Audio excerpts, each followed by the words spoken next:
Breaking news. Guvvala Balaraju బీజేపీలో చేరనున్నారు. BJP chief రామచంద్రరావుతో భేటీ అయ్యారైనా ఈ నెల 10న బీజేపీలో చేరనున్నట్లు ప్రకటించారు. గువ్వలతో పాటు మరికొందరు బీఆర్ఎస్ నేతలు కూడా బీజేపీలో చేరే అవకాశం ఉంది. పార్టీలో అంతర్గత కారణాల వల్ల ఇటీవల బీఆర్ఎస్ కు రాజీనామా చేశారు గువ్వల బాలరాజు.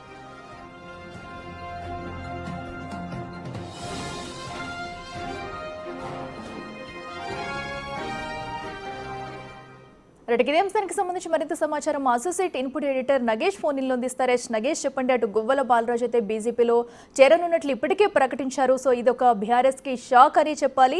ఇంకా ఎవరైనా చేరే అవకాశం ఉందా? పూర్తి డీటెయిల్స్ ఏంటి?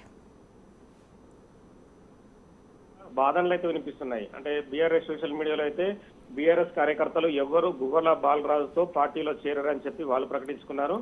ఈ నర్సంపేటలో కూడా గువ్వల బాలరాజు కొంతమంది అనుచరులతో కలిసి ఒక మీటింగ్ ఏర్పాటు చేశాడు. గువ్వల బాలరాజు భార్య, అలాగే కొంతమంది అనుచరులు కూడా అక్కడికి చేరుకున్నారు. తాను పార్టీలో ఉండి సేవ చేశాను, కానీ బీఆర్ఎస్ పార్టీ రివర్స్ యాంగిల్ వస్తుంది, అంటే వేరే వాళ్ళకు టికెట్ ఇస్తుందన్న యాంగిల్లోనే వాళ్ళిద్దరు మాట్లాడారు. ఒకనొక దశలో గువ్వల బాలరాజు భార్య కూడా తీవ్రంగా ఏడిచారు. అంటే తాము వెనుకబాటుతారు గునైన ఒక వ్యక్తి సమాజంలో ఎదిగిన తీరుని కొంతమంది ఓరలేకపోతున్నారు. సమాజం సేవ చేయడం కోసం వచ్చాము, సొంత వ్యక్తిగతం కోసం రాలేదు పార్టీలోకి. పార్టీ 2 సార్లు అవకాశం ఇచ్చినా కొంతమంది వ్యక్తులను పెట్టి వేధిస్తున్నారని చెప్పి వాళ్ళు తీవ్రంగా ఏడిచారు. కొంతమంది కార్యకర్తలు కూడా అక్కడ ఏడ్చినట్టుగా కనిపించింది. ఈ క్రమంలో బీజేపీ అధ్యక్షుడు రామచంద్రరావు జిల్లా పర్యటనలు తిరుగుతున్నాడు. నిన్న రాత్రి నైట్ ఇంటికి చేరుకున్నాడు. గువ్వల బాలరాజు ఇవాళ ఉదయమే వెళ్లి రామచంద్రరావుని కలిశాడు. అంటే గువ్వల బాలరాజు బీజేపీలో 10వ తారీఖున చేరడం అనేది క్లియర్ అయిందని చెప్పొచ్చు. గువ్వల బాలరాజుతో పాటు కొంతమంది అనుచరులు కార్యకర్తలు చేరే అవకాశం కనిపిస్తుంది బీజేపీలో. బీఆర్ఎస్ నుంచి ఇంకా వేరే నాయకులు కూడా, కొంతమంది నాయకులు కూడా, మాజీ ఎమ్మెల్యేలు చేరుతున్నట్టుగా అయితే వార్తలు వస్తున్నాయి. మొదట అయితే గువ్వల బాలరాజు అచ్చంపేట టికెట్ తనను కాదని బీఆర్ఎస్ లో చేరిన మాజీ ఐపీఎస్ అధికారి ప్రవీణ్ కుమార్ కు ఇస్తున్నట్టుగా సమాచారం గువ్వల బాలరాజుకు ఉన్నట్టుంది.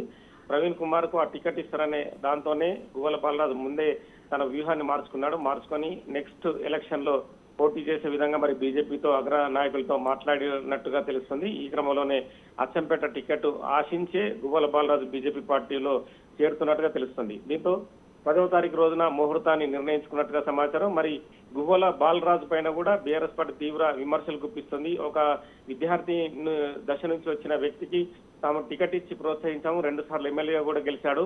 గువ్వల బాలరాజుతో అచ్చంపేటలో ఉన్న మేజర్ నాయకులు, అంటే గతంలో డామినేట్ చేసిన నాయకులు, ఎంపీపీలు కావచ్చు, సర్పంచులు, మాజీ జెడ్పీటీసీలు ఎవరైతే ఉన్నారో ఒక స్థాయి నాయకులు అయితే ఎవ్వరు గువ్వల బాలరాజుతో వెళ్లి బీజేపీ పార్టీలో చేరని చెప్పి బీఆర్ఎస్ సోషల్ మీడియా కూడా ప్రకటిస్తుంది. గువ్వల బాలరాజు పైన కూడా తీవ్ర విమర్శలు అయితే గుప్పిస్తుంది. మరి గువ్వల బాలరాజు నిన్నైతే కంటతడి పెట్టారు. గువ్వల బాలరాజు భార్య కూడా కంటతడి పెట్టారు.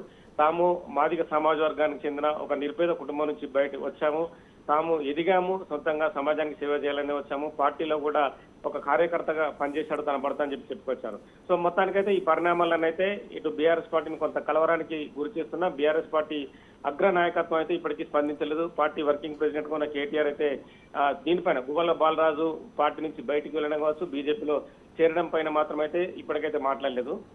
చేరిన తర్వాత ఒకవేళ పార్టీ వర్కింగ్ ప్రెసిడెంట్ గా మాట్లాడే అవకాశం కనిపిస్తుంది.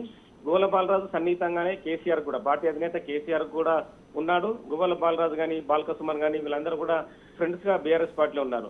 అలా సడన్ గువ్వల బాలరాజు వెళ్ళడం అనేది కొంత చర్చనీయాంశం అయితే అవుతోంది. మరి బీజేపీలో చేరిన తర్వాత మరి ఇంకా ఎంతమంది నేతలు బీజేపీలో వెళ్తారు, తదుపరి బీఆర్ఎస్ పార్టీ ఎలా ప్రతిస్పందిస్తుందని చూడాలి. అయితే నగేష్, అంతర్గత విభేదాల వల్లే తను బయటకు వచ్చినట్టుగా కూడా చెప్తున్నారు. అయితే ఇప్పుడు బీజేపీలో తను అనుకున్నట్టుగా కూడా అచ్చంపేట టికెట్ ఇచ్చే అవకాశం ఉంటుందా? సో ఎలాంటి ప్రాధాన్యతను తను కావాలనుకుని ఇటు చేరుతున్నారనుకోవచ్చు? అంటే అచ్చంపేట నుంచి ఆల్రెడీ బీజేపీ సీనియర్ నేత రాములు అక్కడ ప్రాతినిధ్యం వహిస్తున్నాడు. మరి రాములు కాదని ఇప్పుడు గువ్వల బాలరాజుకు టికెట్ ఇస్తుండ్రా లేదనేది మాత్రం చూడాల్సిన అవసరం కనిపిస్తుంది.